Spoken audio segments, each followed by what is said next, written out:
Hey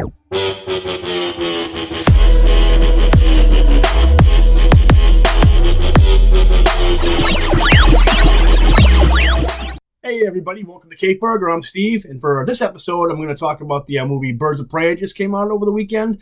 I don't have Mike with me because I don't think really Mike had any interest in the movie whatsoever, so I don't think he went to go see it. I'm pretty sure he didn't go see it.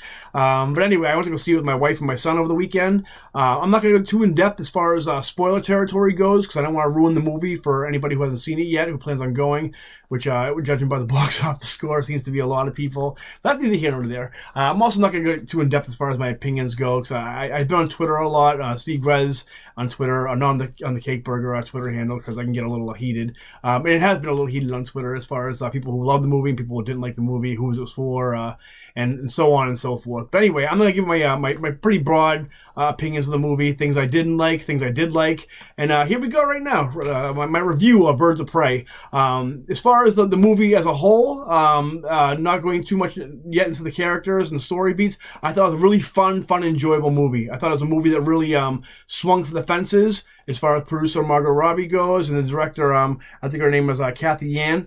I think it's a really stylized film. I think as far as the movie itself goes, they swung for a Tarantino type movie, but I think kind of ended up a little bit in the middle of maybe like a Guy Ritchie type movie. And the other thing I want to say about the movie too, before I get too much into the nitty gritty, is this movie, I think a lot of people need to realize, was not meant to connect with everybody. I knew going into the movie what it was supposed to be. I'm not going to get too much into the social politics or what you think is the social politics of the movie, which I didn't think there really was any, despite what a lot of YouTube channels will have you think and people on Twitter will have you think. But I think, like, if you knew what you were getting into going to the movie, you were going to enjoy it. And I wasn't going into it looking for a direct comic book adaptation. I wasn't looking to be like your typical comic book movie. It was meant to connect with a certain audience, and I think the people it was meant to connect with, it did connect with. And the people it didn't connect with. And that's fine. There's nothing wrong with that. Not everything has to be vanilla and connect with everybody. So that being said, as far as the look of the movie, I love the colors of the movie. I love the way it was shot. A lot of the colors popped as far as the characters' costume designs go, and even like the background, the action scenes, like the fight scenes that were. That involved a lot of like glitter and screaming, a lot of like unicorn fever dream type look. The music soundtrack was great. I love the designs of the costumes. As far as the actresses go, who played the title characters, Margaret Robbie, I think she was really great in it. I enjoyed her in this one a lot more than I enjoyed her in Suicide Squad. I think she was more of like a Bugs Bunny type character in this one. A lot of people think she was kind of going for a Deadpool type vibe. I don't think so at all. I think it was more of like a Looney Tunes, Bugs Bunny type character. When you watch her in the movie, it's great because she puts all she has into the role. You would think like every time she show up on set, she was like auditioning for the role. It's like, listen, you have the role, all right? You're Harley Quinn. We're not going to replace you. She really played up the Jersey accent, which a lot of people enjoyed from the cartoon, which kind of went off and on depending on who was the voice actress doing Harley Quinn in the animated movies or the cartoon. The other actresses, Mary Elizabeth Winstead, who I have a hard time not picturing her with a Cradle of Box hair, where she played Ramona Flowers in the Scott Pilgrim movies. I really enjoyed her as Huntress. I think she was a different take. I don't really know much about Huntress, to be honest with you, in the comics. I know a little bit about her through storylines in Batman, through and Nightwing comics. But this one I really liked her. She was really had a good backstory, and I think once I don't want to get too much into the story beat, but once she kind of went. Had a full circle in her her life mission. She had this turn which was really enjoyable to watch, where you kind of see the character growing from there. And I'd like to see I'd like to see a Birds of Prey movie, a solo one without Harley Quinn. This one should have been called. That's another thing about this movie. This movie should have been called Harley Quinn and Birds of Prey, which I think they ended up changing the title as we're recording this video right now. But I really liked Mary Elizabeth Winstead as Huntress. I thought she was great. A lot taller than I thought she was in real life. I mean, I guess Michael Cera might be kind of tall, I guess, because they look relatively the same size in Scott Pilgrim. But she's a towering Amazon of a woman. I really liked her. The other actress who played Black Canary, what was her name? I have it written down, actually. It's Journey Smollett Bell. I really liked her. She really was a breakout character. I didn't think she was gonna have that big of a role. Looking at the trailers, but then again, I didn't think anybody besides Harley Quinn was gonna have that big of a role. But aside from Harley Quinn, I think she had probably the second biggest role in the movie. She played the character really well. Just like she does probably in the New 52 or DCU type comics. One complaint a lot of people had, she has a canary scream in it, of course, just like the comics. But one thing I've been hearing a lot on Twitter and a lot of YouTube channels with people who reviewing the movie, who maybe haven't seen the movie, saying that she used the canary, spoiler alert, she used the canary cry in the movie. And a lot of people say it comes out of nowhere, and there was no foreshadowing that she had this ability. Not true, because there's an entire scene with her and Renee Montoya where not only does she talk about the canary cry, but also her mother, her predecessor, her mother, the original Black Canary in it. She doesn't go call her by name Black Canary, but it's pretty well insinuated, just like the comic. So I don't think that comes out of nowhere. I think that's just haters want to hate. She was really great. I would love to see, again, I'd love to see her and Huntress in another movie, maybe with Oracle. I don't know. The way they set it up, I don't know if we're going to see Oracle, but we'll see. We'll see how the Batman does, and they introduce Barbara Gordon. The other actors, Rosie Perez plays Renee Montoya, and I'll get into her a little bit. And then Ella Jambasco plays Cassie Kane. If you can call her Cassie Kane, anyway. So the things I liked about it, I liked the way it was shot. I love the fight scenes. I love the humor. The jokes are really good. Again, I love the soundtrack. I love the movie was made, produced, starring, and the soundtrack all by women. Really great. Other things I liked, Ewan McGregor. Oh my God, do I love Ewan McGregor? He plays Black Mask in it. They only call him Black Mask, I think, once during his introductory. They do kind of like a little Suicide Squad type montage, which that's one thing they kind of keep. It's clearly in the same universe as Suicide Squad, but distancing himself just the right amount, so it's not clearly a direct sequel from Suicide Squad. But Ewan McGregor is just like he chews the scenery. Just a great wacky villain. There's one scene in particular where he's with Black Canary, and it's just like I'm not gonna spoil it for you, but it is. Mwah.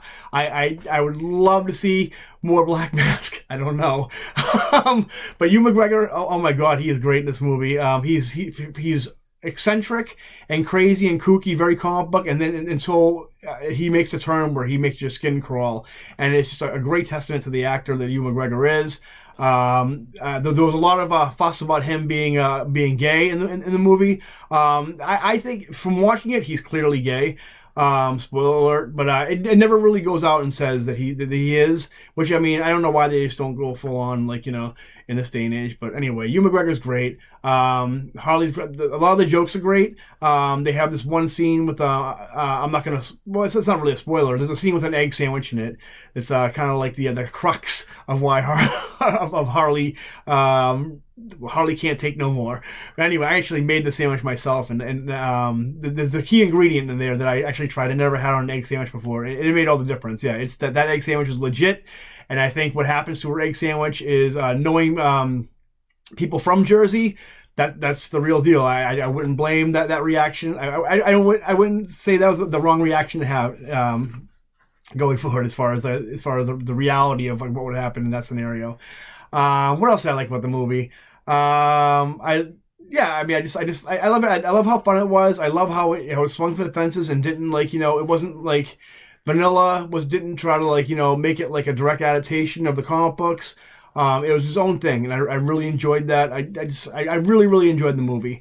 As far as things I didn't like about the movie, again, the title was very misleading. It should have just been called either Margot Robbie should have did Gotham City Sirens first, or this should have just been Harley Quinn and guest starring the Birds of Prey, or not even had the Birds of Prey at all. The next movie should have been Birds of Prey if this one was a success.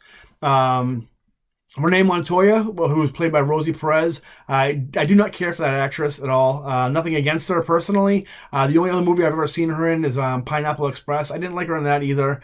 I don't think she played the Montoya that I enjoy from the comics and the cartoon, who was kind of like part of the trio of the Gordon, Bullock, and Renee Montoya. I think like she's almost played as like she's not played very like well. I don't like the character. I'm all for reinventing characters and creating your own universe, but the way they do her in this is just it's not Montoya. It's just like some other character completely, which brings us to the other character who is needlessly. They give her a comic book name for a comic book name's sake is Cassie Kane, who is they try to turn into like the Baby Yoda of this movie. Cassie Kane from the comics, if you guys don't know, is becoming Batgirl during No Man's Land. She's a trained, highly skilled, trained assassin, mute. Just so badass in the comics, and in this she's just like a pickpocket joke. She's played by again Ella Bosco. When I first saw her in the trailer, I'm like, maybe they might do something cool with her. I think it make her a little badass, make her like a pickpocket thief, but like can really like help out in a scrap. They didn't do that with her whatsoever. She's really kind of just a joke character. She reminds me a lot of remember in the early 2000s where Gwen Stefani was doing the Hollaback Girl phase of her career, and she had all those Asian girls with her. That's literally what it felt like. Is she was just like a doll, a pooch in a purse for Harley Quinn in this movie. I did not like Cassie Kane in this. I think she should have made another character. Anything else? What happens? Something happens to Black Mask in it, which I did not like. It has nothing to do with any kind of like social issue or anything like that. It's just I'll let you go see it. Just like I want more Ewan McGregor. I want more Ewan McGregor. That's all I'm gonna say. And yeah, I mean, that's pretty much all my thoughts on it. Anything else I didn't like? Montoya, Cassie Kane, Black Mask. This week, Black Mask was one of my favorite things in the movie. And that's pretty much it. A lot of people saying the movie felt small. It was kind of small. It's on a small budget. Oh, the other thing I do like too is it's this movie and Joker, I guess. Although they're completely different movies. One's very dark and serious and hard, and Harley Quinn, this movie Birds of Prey, is more of like a Looney Tunes cartoon, like I said before. I do like how they're basically just they're tired of trying to make Gotham its own city, like how Tim Burton tried to do a little bit. In the early movies, and even to a certain extent Nolan tried to do, but they're just kind of like, it's New York, and I do like how in Joker we're seeing they're kind of almost doing like the different boroughs in New York, where this version anyway is more like the outskirts, like closer to like the Jersey Tunnel, that kind of stuff. I like how they're doing like different like boroughs of Gotham. And I hope they do that in the Batman movie. I hope they do that in other stuff. I hope I see a sequel. The way the box office is doing right now, I don't know. I don't know what the reason is. And honestly, I don't care about box office. I don't care if movies are hugely successful. Not every movie's gonna make $1 billion. But I hope enough people it has a life on streaming. Maybe I don't know if people still buy DVDs or not.